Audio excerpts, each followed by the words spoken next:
Next is regarding your dynamic characteristics.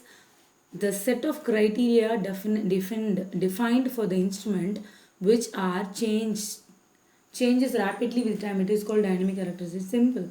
If a characteristics is going to change, if a criteria is going to change with respect to the time, that is known as dynamic characteristics. Static means it will not change with time, and dynamic means it will change with time. The various dynamic characteristics are speed of response, measuring lag, fidelity, and dynamic error. So, and these are the responses: step response, ramp response, standard signals, and overshoot. These things comes under your dynamic characteristics. First is your speed of response. It is defined as a rapid. It is defined as rapidly with which a measurement system respond to change in the measured quantity.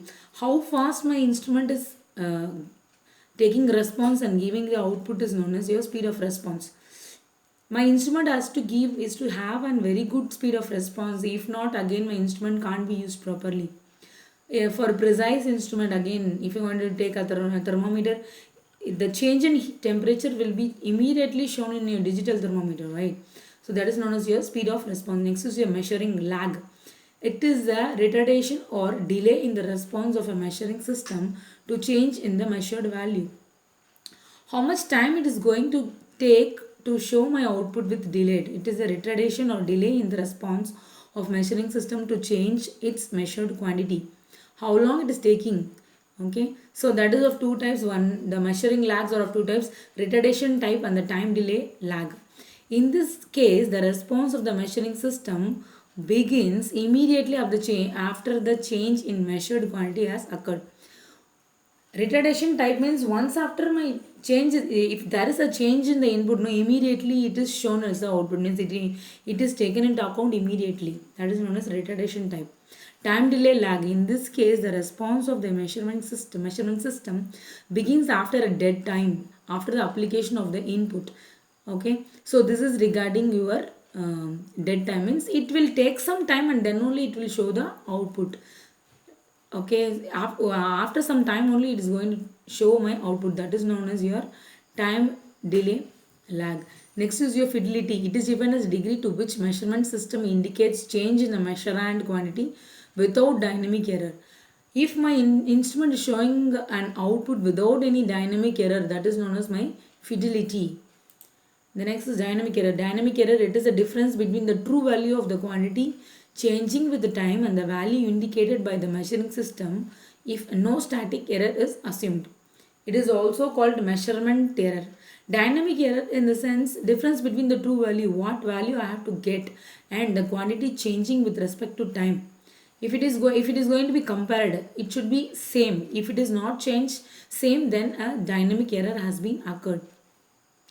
Okay, so when you're going to compare what you're going to measure, what you have taken, the value, no, that if it is going to be measured with true value, that should be proper. If it is not equal, if it is not proper, then a dynamic error is occurred. It is a difference between the true value of the quantity changing with time and the value indicated by the measuring system if no static error is assumed.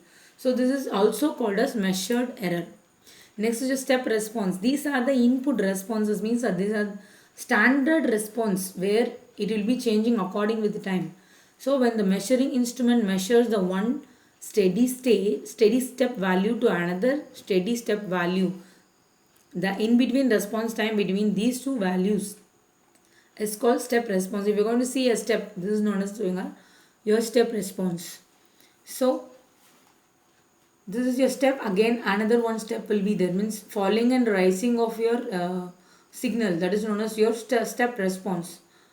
So this is your time constant. This graph shows constant for 95 percentage of response from here, then it is gradual, means it is a straight line. This is your step response signal. It will take 10 to 90 percentage of rise time, then time constant, then response time. Next is your ramp response. In ramp response, the value of the response time is between two response changes very slowly with time. See, a ramp response. If you're going to see in the step response, it is not changing gradually, immediately it is going. But if you're going to see a ramp response, it is taking some time. It is slowing down. This is your T1 and this is your T2. It's showing some deflection showing some output, it is very slow in change, that is known as your ramp response. A lag is there, dynamic lag at temperature T1. This is your temperature and this is your time. So it is changing very slowly, that is known as your ramp response. Next, this is all your standard signals. Standard signals are given, that is known as ramp, step, parabolic, impulse, etc. It is very hard for us to know the type of signal easily, as the signal is random nature. So for study the dynamic characteristics of signal, there some signal equations is developed, and these are the standard, because we don't know what input they have given exactly, and it is very hard for us to find what input exactly are. So these are the standard inputs where we are using for our dynamic characteristics. Next is your overshoot. In an instrument, the moving indicator also has some mass. Due to having mass, it has some inertia too. So when we give the input to the instrument, it deflects from its zero position to some sort of reading position. However, due to inertia, initially the pointer moves beyond the reading. This is called overshoot. If you're going to take an ammeter and if you're going to increase your current, no, initially it will go to some other deflection and it will come to the rest position, means where exactly my reading position is, that is known as your overshoot. This we have seen in the damping factor only. In the damping factor, if you're going to see under damping, it will show some it will give some overshoot, and then only it will come to rest position, that is known as your overshoot. Thank you.